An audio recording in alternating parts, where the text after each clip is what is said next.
I really like Tulane in this spot. I really like them. And I got my printout on my bracket. I'm sprinkling, and I took Tulane to beat Ole Miss. Oh, dang. All right. We got an upset in round one. I loved it. Tulane is playing their best football of the year. They got the kid from BYU that basically got kicked out of school. Well, he's found a home down in the French Bayou in New Orleans, okay? He's playing good ball right now. Tulane's playing their best ball of the season. Rematches a lot of times do not go the same way as the first. Even if Tulane gets beat, I don't think they get blown out of the water. Why not? Take them. Have some fun. Yeah, I love and by the way, it. Twitter and the internet will be the funniest place to be at around Saturday at 6 o'clock if Tulane's hanging in there.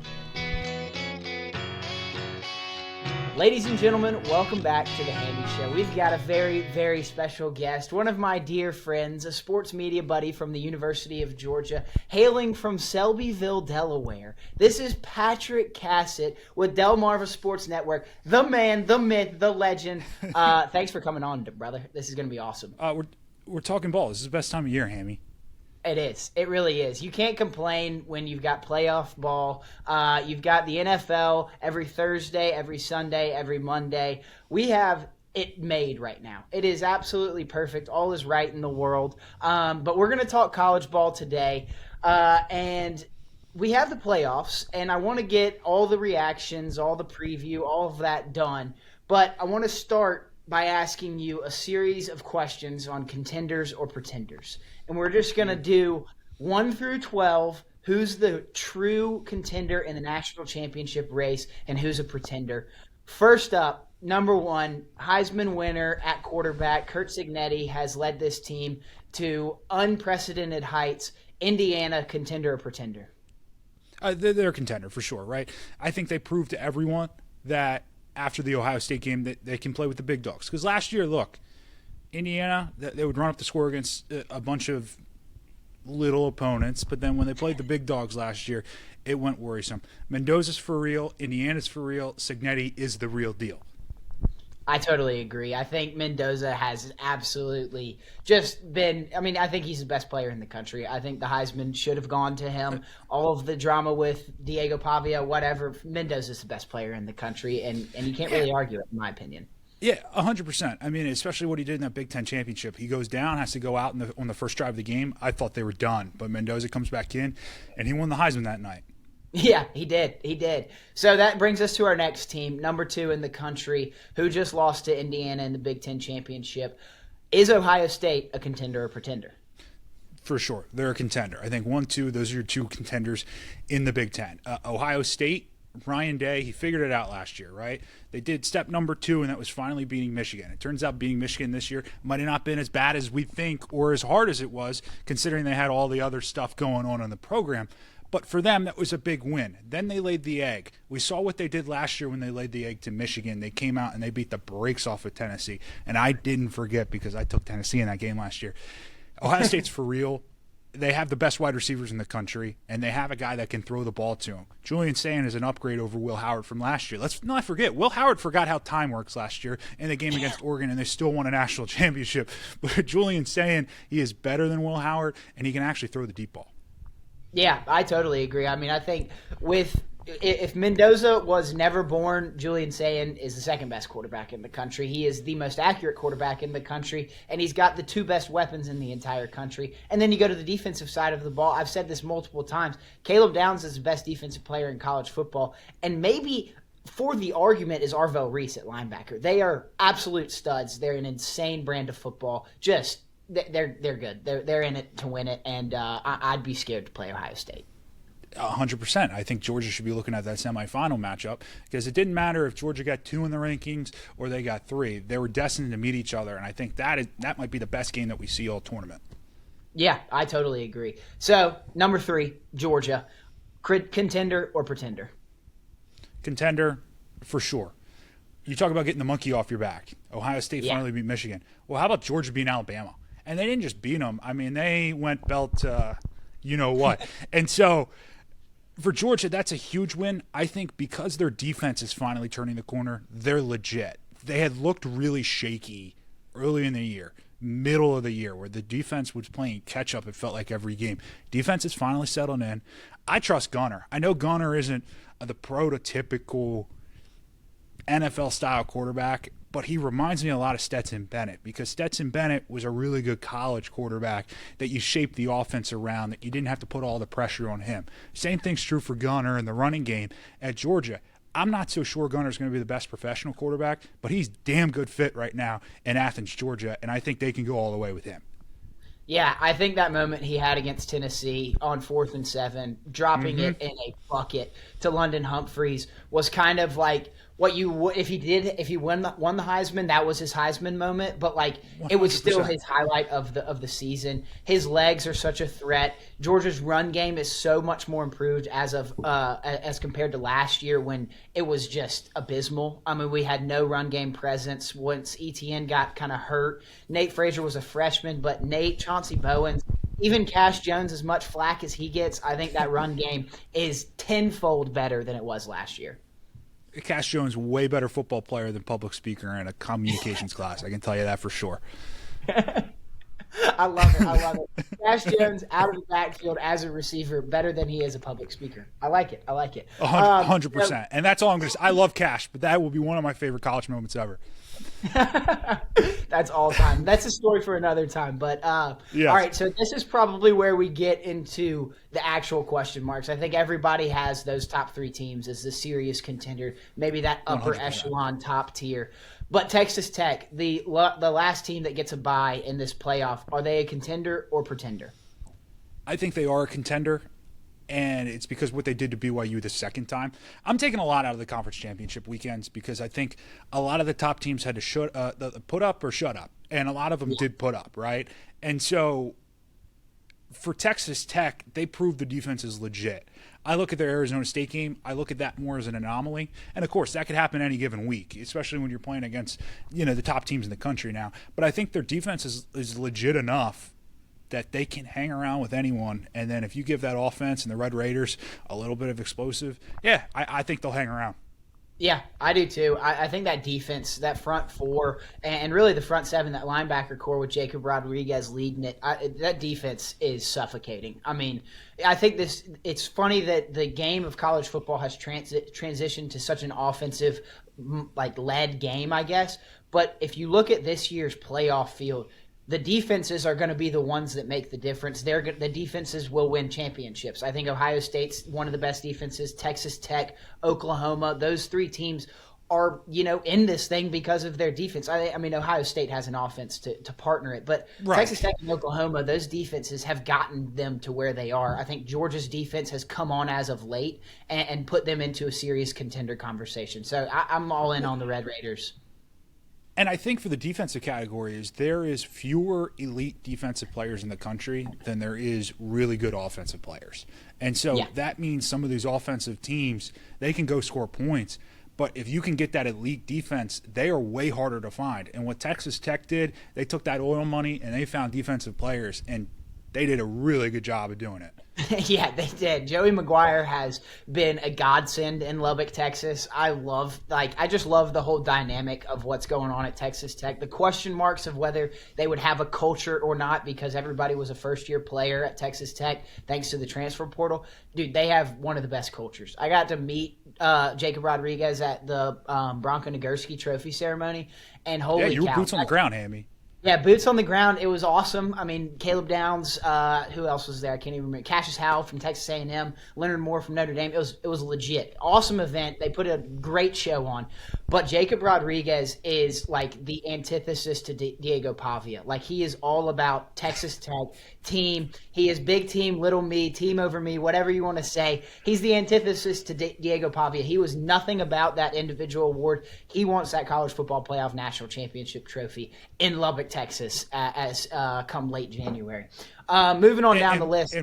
Go ahead. Hammy, when you got the elite defense, it's an even bigger deal to get the bye week, because if you give those defensive guys an extra week of rest to just get a little bit more healthy, that's a way bigger deal than having your offensive guys. So I like where Texas Tech's at. Yeah, I totally agree. So the number 6 team in the country, number 5 team in the country, Oregon, the Ducks, out of Eugene, getting a playoff game. Contender or pretender? Pretender. Really? All right, here we go. Now we're getting to the drama. I can't get the Indiana game out of my head. And it's not even that. You lose to Indiana, so what? They're the best team in the country right now, right? Yeah. It's how they've looked in other games. They've kind of done what Indiana did last year, except they picked up some close wins. And they beat the crap out of really bad teams. And when they've gotten into a dogfight, it's been 50-50. Their saving grace is they a lot of times have the best quarterback in the country in Dante Moore, because when he is on, he can extend plays and get outside the pocket. He's not the fastest guy, but he extends plays. And so if Dante Moore steps up and balls out, obviously this team can make a deep run. I just don't think they're as talented as they even were last year on the defensive side of the ball, and I don't think they have as many weapons as they did. But if Dante Moore, which I think is an upgrade over what Dylan Gabriel was last year, which is tough to say because Gabriel played really well for them, if he can play Superman, yeah, sure, they can win, and they're going to beat James Madison. But I worry when they get into those tough defensive battles and they have to play at the line of scrimmage because, look, that's the kind of games that they played against Iowa, and they were barely able to scrape that one out. Yeah, no, I agree. I think they're one of those fringe teams right on the line of contender, pretender. Like you said, Dante Moore, if he plays Superman, then they can beat anybody in the country. But we haven't seen that consistency from him. The Iowa game, like you talked about, that comes to mind. I know it was raining. I know it's cold. And you get into a game with the Hawkeyes, and it's just like anything can happen. It turns into an 18-16 game. It's just weird what happens against Iowa. But what leans me more toward contender side is their head coach. I think Dan Lanning is an absolute psychopath, and if you have that at the helm of your team, then you're in contention. I mean, it's just like Georgia. Like Georgia last year was not near as good of a team as they are this year, but because Kirby Smart was the head coach, I thought Georgia was a contender in the tournament last year. So I'm leaning more toward the contender side for Oregon, but I totally understand the pretender side. But number 7, this is my biggest question mark team. Texas A&M, contender or pretender? Pretender, but they're going to win their first round game, right? Marcel Reed's very good. I think the bye week's going to do numbers for them. But let's look at their schedule, Hammy. I mean, they beat up on every bad SEC team, which, look, the middle of the pack in the SEC is like pretty solid, but yeah, we're not playing against the 30th and the 40th teams in the country. We're playing against the top 10 now. And I just don't think they have quite what it takes at the line of scrimmage to get it done over 60 minutes against the top teams. Yeah, I mean, I think Marcel Reed, we're talking about the inconsistencies with Dante Moore. I think Marcel Reed is a huge question mark. I just don't know if you can really kind of like get his best every single game, in the sense like his legs are such a threat, but they pull his legs out of the playbook, and then he's forced to make these deep ball throws, and he's not the best deep ball thrower in the country. And they have 2 great receivers in Craver and Concepcion, but I just don't know if you can trust Marcel Reed. I'm with you on pretender for Texas A&M. I skipped over a team. We got to talk about the Ole Miss Rebels. Everybody's forgetting about them because of Lane Kiffin, but they're the number 6 team in the country. I think I said Texas A&M was number 6, but Texas A&M was number 7. Ole Miss, number 6 team, without Lane Kiffin. Pete Golding, the former defensive coordinator, is now the head coach of the Rebels. Contender or pretender for the Rebels? I'm going to scream from the hilltops on this one. Ole Miss, they are a pretender. Okay? Yeah. I'm sorry for everyone in Oxford, but look, you can hate Lane Kiffin, and I don't blame you for hating Lane Kiffin, because it was not the greatest exit, okay? But you got to remember, He got you to that point, and now you're trying to do everything opposite of Lane Kiffin. And I think somewhere in the middle would have been a great sweet spot. But Pete Golden's going out there, basically he's trying to do the we're going to bite the kneecaps thing, and it's like, hold up, timeout. That's not you guys, right? You got a solid defense, but it's not as good of a defense as it was last year. You guys score points, and that's what you do. Look, they got Weiss back. That's going to help for the run, but I'm not in on Ole Miss right now. I'm not either. I think the Lane Kiffin departure, as much as I hate to say it, it does affect this team. Like you said, 100%. Pete Golding is the defensive-minded guy of that staff. When Kiffin was the head coach, he's his defensive coordinator. He's focused on the defense, and their defense, like you said, has not been anywhere close to what it was last year. If this Ole Miss team from 2024 was in the playoff, I would be like maybe leaning toward they can make a sort of fun run because Pete Golding is the head coach and they were led by their defense. This team is all Trinidad Chambliss. It's all Kawan Lacey. It is all offensive, and you just can't trust Pete Golding to be the head coach that takes an offensive-led team on a deep run in this playoff. So I'm with you on Pretender. Go ahead. And I don't care who you are. The last 3 weeks have been the most distracting thing you could have. Look, those guys in that locker room might all be rallied together and they're ready to go put up or shut up. But the problem is they have been getting texts and phone calls because their head coach left. Okay? They're getting recruited already, but they got a college football game to play in. I mean, this is – I don't care who you are. You're going to have eyes in other directions. Look, they might not have a problem against Tulane, but I think after that it's going to be tough. Yeah, I think the Tulane game is a layup. I mean, I think anybody in this field could beat Tulane. I think the teams that are left out could beat Tulane. So they're probably going to rally together. They're going to be a band of brothers in that locker room come Saturday and put a show on in Oxford, Mississippi. But I think the road comes to a close after that as well. All right, so after that's Ole Miss. Then we got Texas A&M, who's 8. Oklahoma. This team is really fun, I think. I'm a defensive guy. I love this defense. I think I think they've got a real shot at Alabama. So Oklahoma, contender or pretender? Yeah, they're a pretender. But if their defense can score 14 points a game, I think they got a shot. The problem is Mateer and the boys have not looked the same since the Red River shootout. And I think Mateer is a lot healthier now, but I don't expect them to put up Oklahoma Big 12 numbers here on the offensive side of the ball with Lincoln Riley. So I just think it comes to a point where their defense can hang them around, but they're going to have to get to 20 points. And I think it's going to be a struggle for the offense to get to 20 points. Yeah, that's my goal or my thing too. Sorry, keep going. Yeah, it's just I like Oklahoma, but I don't like them that much. I know. I think this defense is frisky and can make their run fun. They can, put up a fight against Indiana, get to an ugly game like 16-9, like the Georgia Tech game. Just a weird, wacky defensive struggle. But Mateer has just not been the same dude, and that offense is so stagnant. Like you said, if they score more than 20 points, I think Oklahoma can win any game. But I just don't even think they can get 20 points against some of these defenses. Like Indiana's defense absolutely shut down one of the most high-powered offenses in Ohio State in the Big Ten championship, and I think that defense would ruin John Mateer's day. So number 9, playing Oklahoma. Let me change my battery real quick, Tammy. Hold on 1 second. Sorry.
Sorry, Hammy. Let's try this again.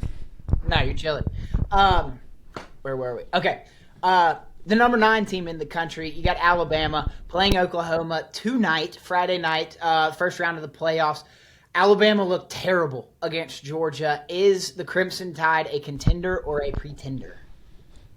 No, they're a pretender, and I think they may really struggle. There's a couple things that we generally talk about. It's defense winning championships. Hammy, me and you both have more rushing yards in the SEC championship than they did. And that's a problem because I wasn't there. I wasn't there, Hammy. And so I don't know how you can win if you can't run the football. Again, you're playing the top 10 teams in the country now. You're not going and playing the 40th best team. I think Alabama struggles. Yeah, I do too. Ty Simpson has looked like just completely confused out there. Their offense has just absolutely sputtered. They've slammed on the brakes. They have no momentum going into this playoff. Now they can have like a little Ohio State moment like Ohio State did last year and kind of get up off the mat and go on this death march. But I just don't think this team is built that way. Like you said, I think in the playoffs, you have to have a run game established, and that's what starts and sets the tone of any playoff game. Jam Miller is going to be back, but even with him, I just think this rush attack is so done. They're just a dud. It's not happening, Hammy. They're not built that way. They're not even an exceptional passing team either. And so they've got weapons, and sure, they can find guys to beat you. I think Ty Simpson, I've heard some rumors that he's got a little bit more of a back issue than you think. Yeah. I know DeBoer said he's not going to Michigan. That's great. He's probably not going to Michigan, but that's still been a distraction for the last couple weeks. I don't like where they're at right now. I don't either. And can we talk about for a second the fact that Ty Simpson actually said when they play their best, they're the best offense in the country? That is the stupidest thing I've ever heard. It's just not true. No, I mean, that's great. You can believe it. you can believe it in Tuscaloosa, and you know what? He should believe it. But yeah. when they don't play their best, I'll tell you what, Ty, it looks really bad. It's really bad. It is really bad. All right, so moving on to the number 10 team in the country. I think this Miami-Texas A&M game in the first round is going to feed families. This Miami team obviously sneaks in after the Notre Dame-Miami debate happened all throughout the playoffs conversation. Is Miami a contender or pretender now that they are in the playoff picture? I mean, they're a pretender, or else we would have had them as a lock to be in the tournament. That being said, it's going to be a good game in College Station tomorrow.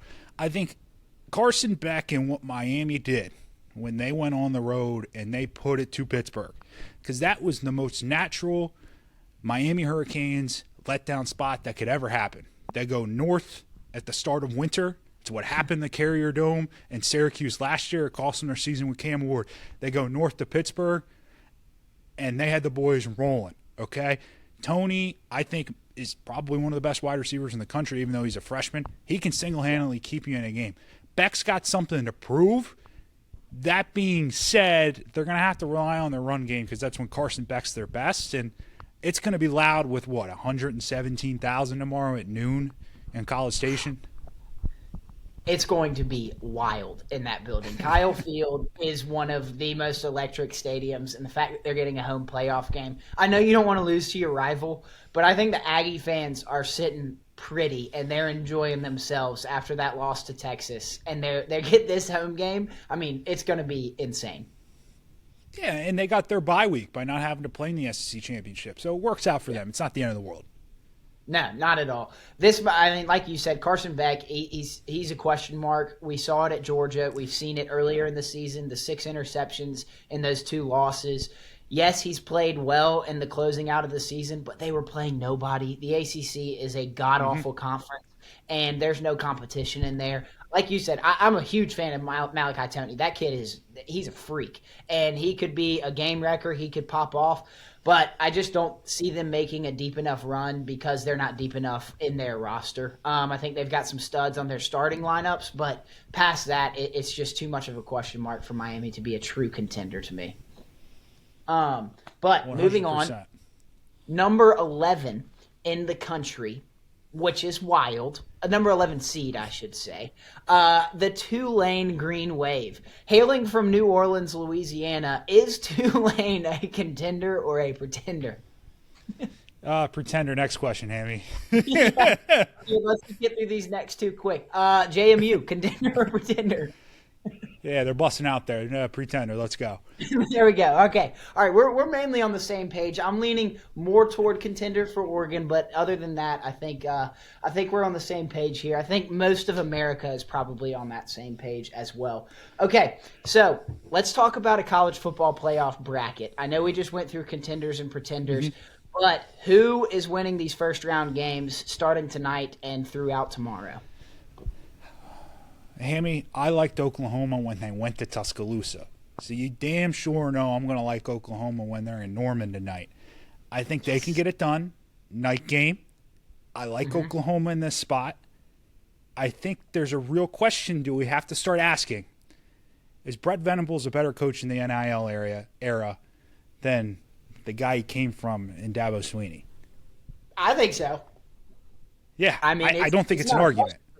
I don't think it's a question.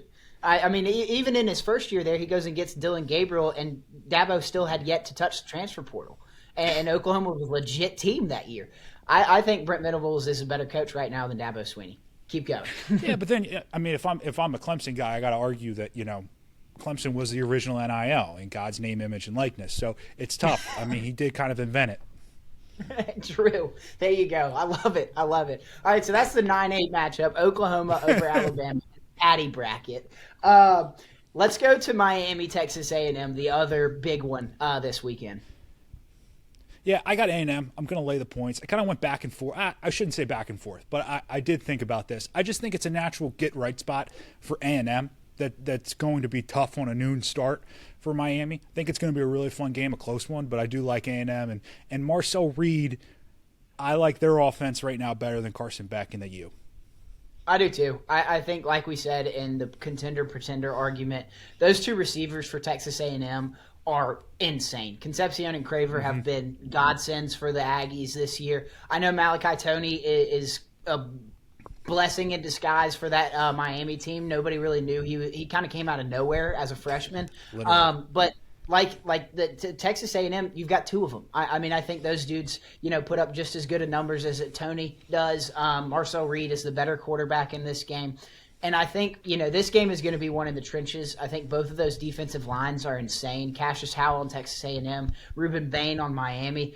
Both really, really just standout game record type of people on their defensive lines. So this game comes down to the offensive lines for me, and I think Texas A&M their offense is more high-powered. I think they have more depth if an injury unfortunately happens in that game. And then, like you said, the noon start in College Station. Give me the Ags. Next one, let's go to Oregon and JMU. Just give it to me straight. Yeah, Oregon. I'd pick them to cover. Oregon. I said it. What is Oregon really good at doing? It's beating the crap out of teams that they're way better than. And Autzen is a real deal. Look, I'm gonna hope JMU sticks around in this game because it's an awesome underdog story. But this isn't a Disney movie. This is real life, and they got to go to Eugene. I like Oregon big.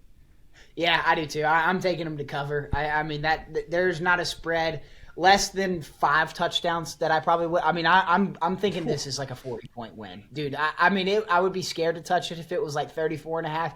But I just think Oregon has something to prove in this one, and they want to shut up JMU quick. They want to get their second string in, keep those guys fresh, just give them an extra half of rest in this football game. I got Oregon big.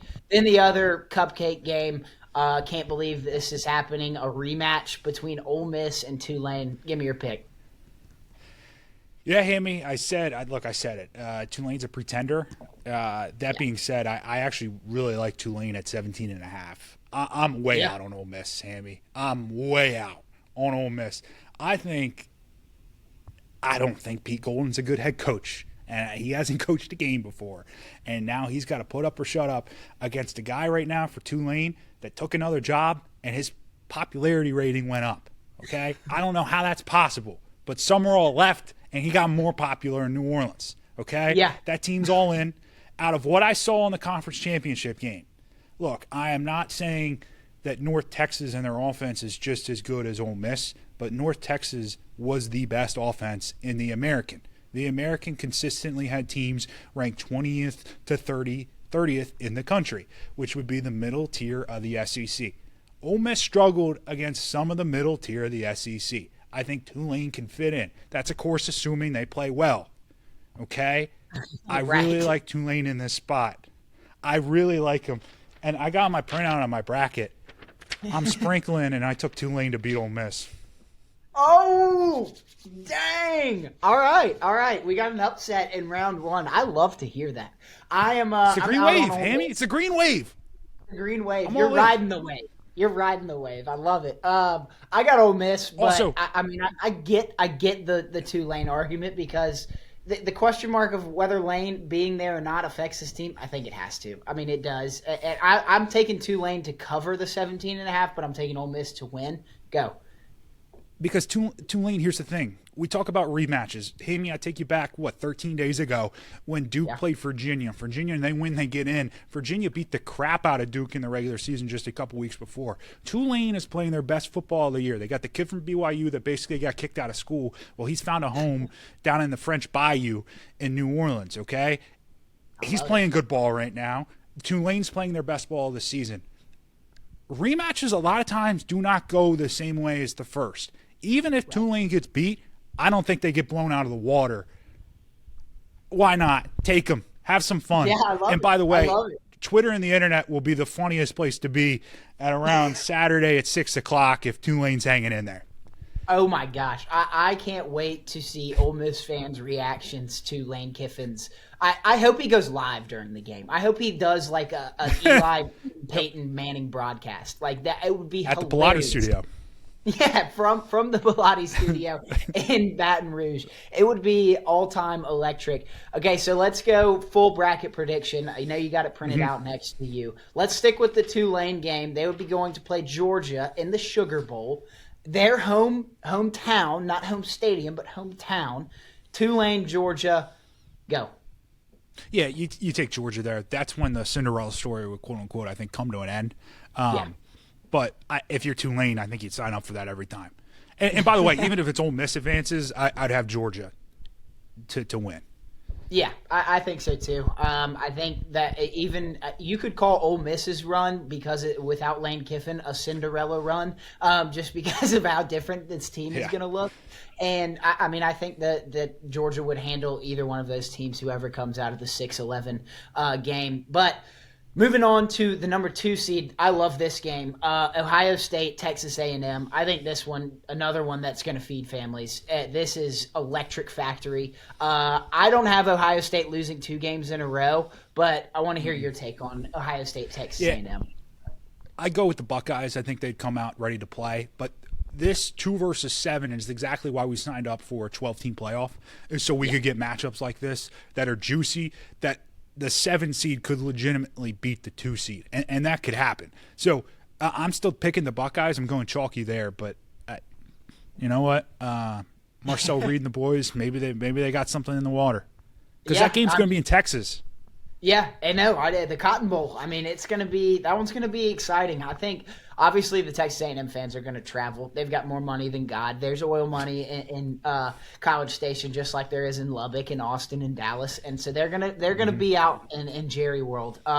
But I'm leaning the Buckeyes too. I think this team is got a bad taste in their mouth, and Julian Sand especially. The whole him not getting any coverage at the Heisman. I know it was kind of blown out of proportion, and everybody was like, Ohio State just won the national championship, and then Jeremiah Smith doesn't win the Biletnikoff. Like they've got some bad taste in their mouth, and they're looking to make a statement. So I'm rolling Buckeyes there as well. Okay. This is maybe my favorite game in this entire bracket.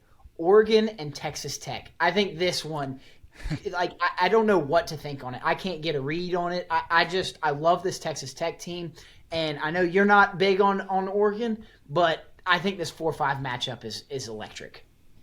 Yeah, I'm taking Red Raiders here, and Texas Tech is just their front 7. I think would control this game, because I don't think the offensive lines is good for Oregon. And so if your front 7 for Texas Tech can control the game, I think you limit a lot of what Moore can do in the pocket, finding receivers and extending plays, which is sometimes when their big plays happen. I like Texas Tech. I think they're legit. They're real deal. I'm sipping on that oil money. I love it. I love it. I like Texas Tech a lot too. I picked them as well in this one. I think Oregon can. I mean, I think this game can go either way. Like I said, it's tough to read this one. If Oregon gets hot, and especially after last year, I think that, like Ohio State, they've got a bad taste in their mouth after getting just mollywopped in the first round or the second round of the playoff last year when they were undefeated, #1 team. But I just think this Texas Tech team has that it factor, and it starts with Jacob Rodriguez, that front seven, that defense, man. Like we talked about in the contender-pretender conversation, it is so legit. And I know the argument is they played weak Big 12 teams, but, man, I think this team is just on a freight train, and they're on a mission, and they're going to make a serious run in this playoff. The last game of the quarterfinal round, Indiana and your theoretical winner, Oklahoma. Also my theoretical winner, but Indiana, Oklahoma, 1 versus 8. Who we got? Don't even say theoretical. Come on, just put it out there. They're going to win, right? Because we're going to take them tonight. We're going to have a good Friday night. You got to go Indiana. I think Mendoza, we said it, he's the best quarterback in the country.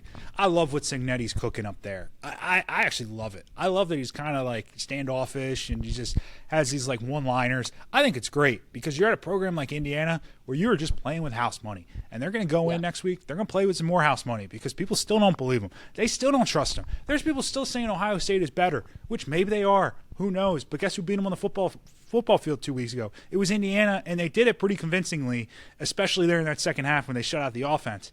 Indiana's going to win this game, and they're going to look damn good doing it. I totally agree. Mendoza is such a freak when it comes to the clutch. Like, I know that Penn State game because Penn State has been so terrible, but that roster is still one of the most talent-filled rosters in all of America. So you knew Penn State was going to have one of those games under their interim coach that they would just come out and look like they were supposed to look like. And I think Mendoza finding Cooper in the back of the end zone, greatest play of 2025. That was sick. And I like this Indiana team a lot. I think what they did to Ohio State should have validated who they are. But like you said, there's still so much doubt around him, and that terrifies me because Cignetti is thriving off of it. Cignetti is – I don't think enough people are praising him because they don't like him. And sometimes you have to take your like for somebody and your respect for what they're doing and the way they're doing it and put them in opposite. And I've never met Cignetti. He could be the nicest guy in the world. I don't know. But I love the way he coaches his football team. So I'm all in on Cignetti. I love the guy.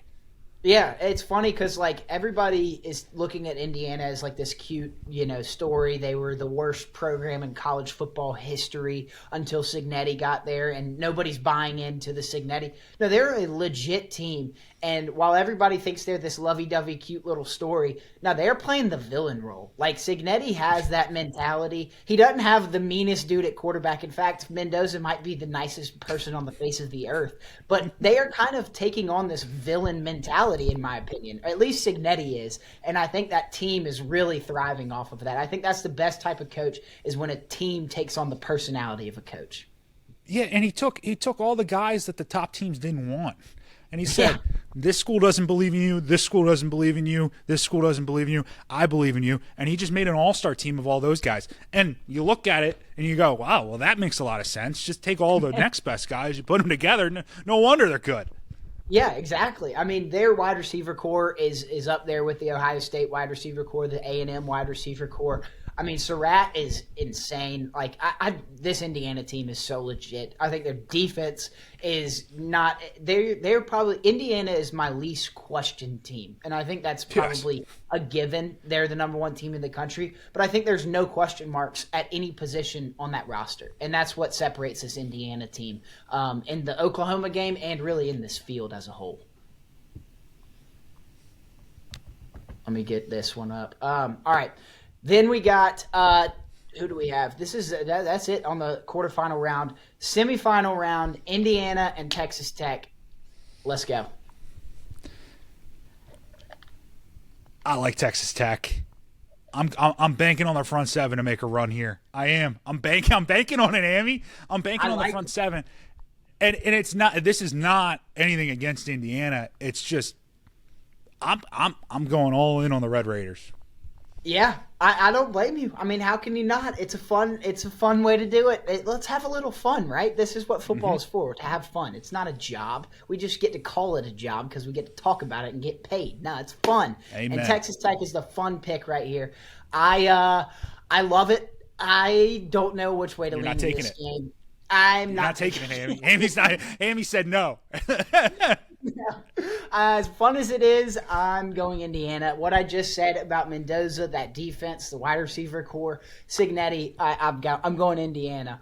But on the other side of the semifinal, Ohio State and Georgia, if this game happens, which we're saying it will happen, this is the game of the century. This might be like Georgia-Ohio State in the Peach Bowl a few years back when that was probably the national championship. I mean, we went on to absolutely boat race TCU.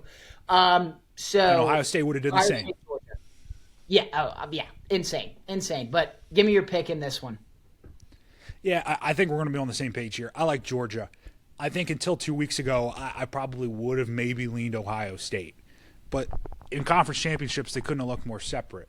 And I don't think the hangover for Ohio State goes anywhere.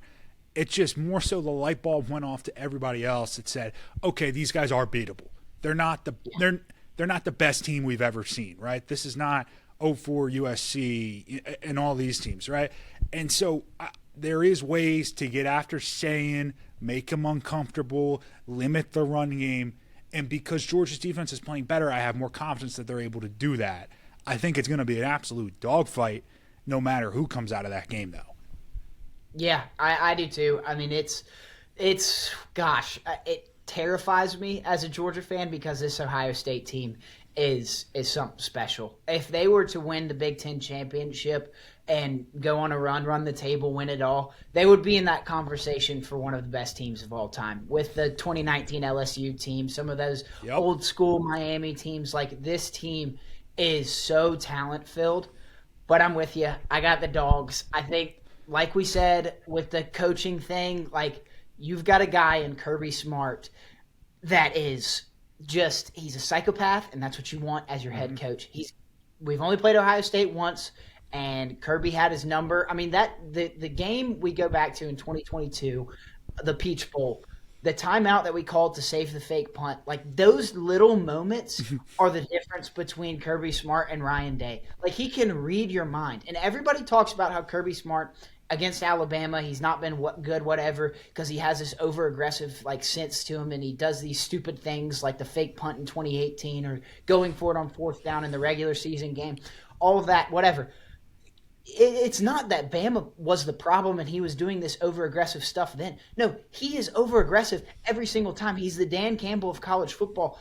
The onside kick at Texas, against Texas this year, was the ballsiest thing I've ever seen a coach do in my life. And then he goes for it on fourth down just before that. Like, I love it. He is aggressive in every sense of the word, in every sense of the game. I like Kirby and the Dogs. Well, and I think Kirby this year, this is the most re-energized I've seen him from afar. Now you're going to know a lot more in the program because the Hammy Show has its sources down there in Athens, and there's some legitimate sources. But just from watching him, I think 2 or 3 years ago, after they won back-to-back natties and things were changing and they didn't quite have his dominant team, Kirby looked like he was tired. That's what it looked like.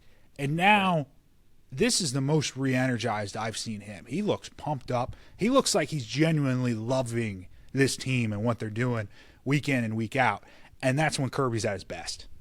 Exactly. I think Josh Pate has said it all season. He was like, if Kirby and the Dogs don't win the national championship, he will go back and look back on this team as the team that he loved the most. Like this team is just Kirby Smart in an 11-man team on the field, either side of the ball. Like that is, it is his personality. It is him as a team. And that's what's so special about this team. I think he's got the quarterback he loves.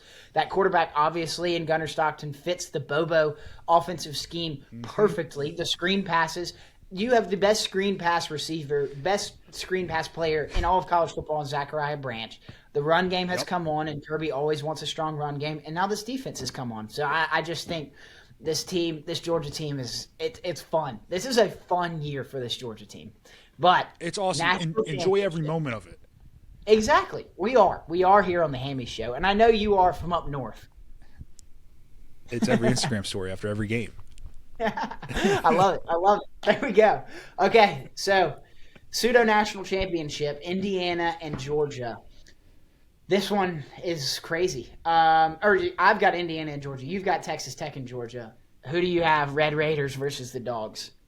I take the Dogs over the Red Raiders. I think it's a battle of first to 20, and I just trust the offense from Georgia a little bit more if they were to get to that point than Texas Tech, because I think that both defenses would just battle it out.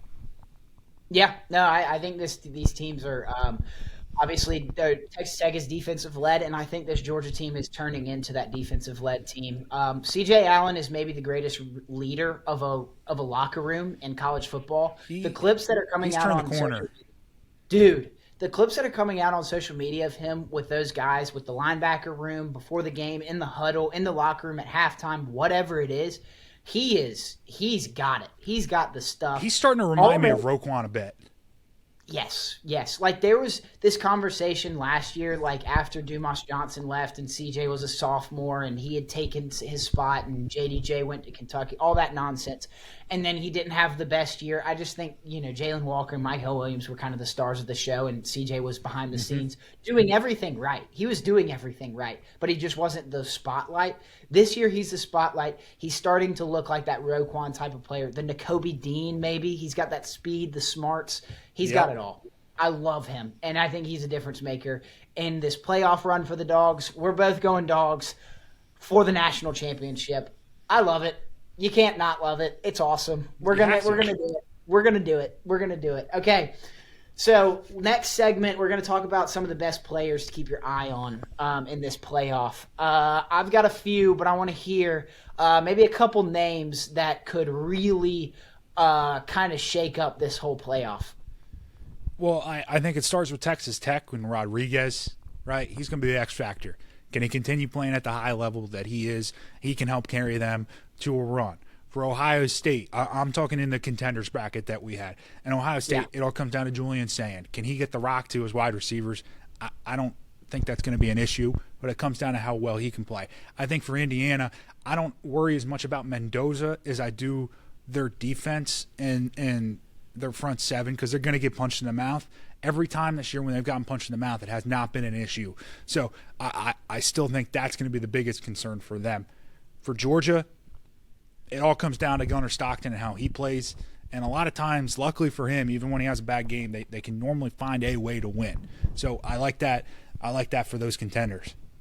Yeah, I totally agree. For the contenders, for me, I'm going to add one because I've got Oregon on the contender line. For Oregon, Dante Moore, I think if he plays like Superman, like we talked about, he can be a difference maker. But their wide receivers have to get healthy. DeCorian Moore is a special talent, and if he's not healthy, then Oregon's run will end very quickly. And, I mean, it'll end against Texas Tech. It's not going to end against JMU. But I think that would be a dagger for that Oregon team.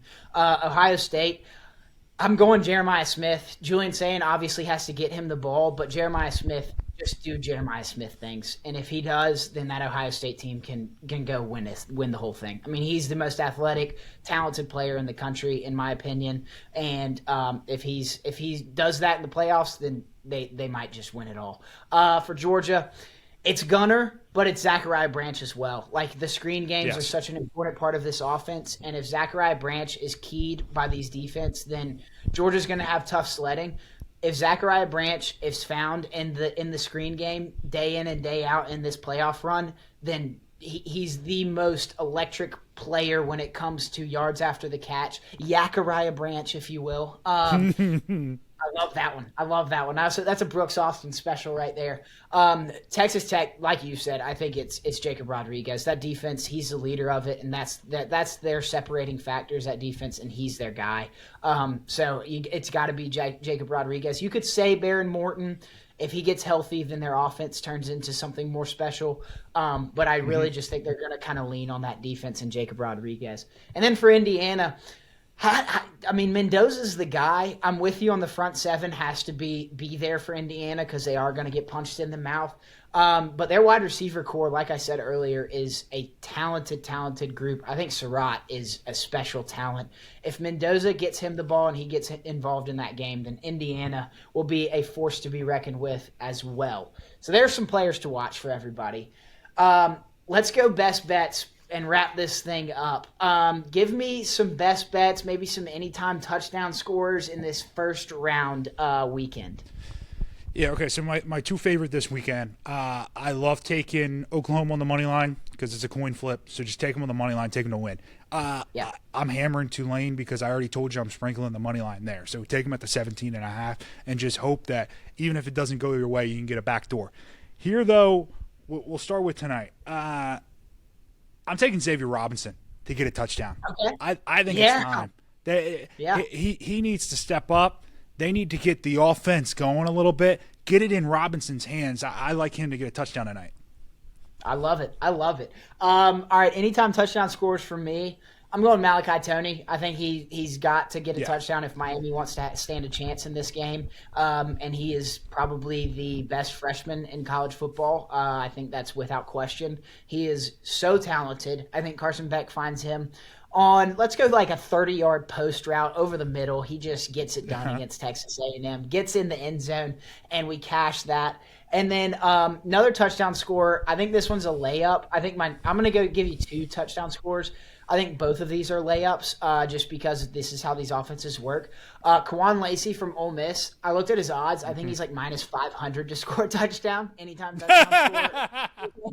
So that's kind of a weak pick. But, I mean, hey, if you want to put it in a parlay with these other two, go right ahead. It'll give you a little odds boost.